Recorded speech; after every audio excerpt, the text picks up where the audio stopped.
मंडळी बघा आता नेरेच्या अड्ड्यामध्ये बघा आपल्याला दादा भेटलाय बघा. दादा प्रथमतः आपल्या चॅनेल वरती स्वागत आहे तुझं.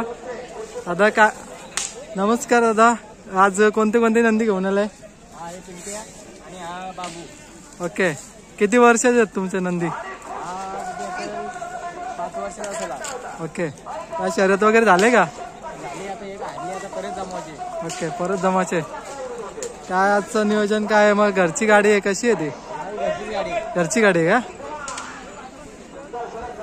मित्रांबद्दल काय सांगाल तुमच्या मित्रांबद्दल? आमच्या मित्राला सॅड झाले. एक गाडी हारली म्हणून एक गाडी पडली ना ते सॅड झालं. त्यांच्या बघा तुम्ही त्यांना दाखवा तुम्ही सगळ्यांचे चेहरे पाडलेले आहेत. ठीक आहे. खूप साऱ्या शुभेच्छा आहेत पुढच्या वाटचालीसाठी तुम्हाला. थँक्यू. आता बोलवल्याबद्दल धन्यवाद. आपण चांगली मुलाखत घेऊ. विजय होऊन दे एकदा.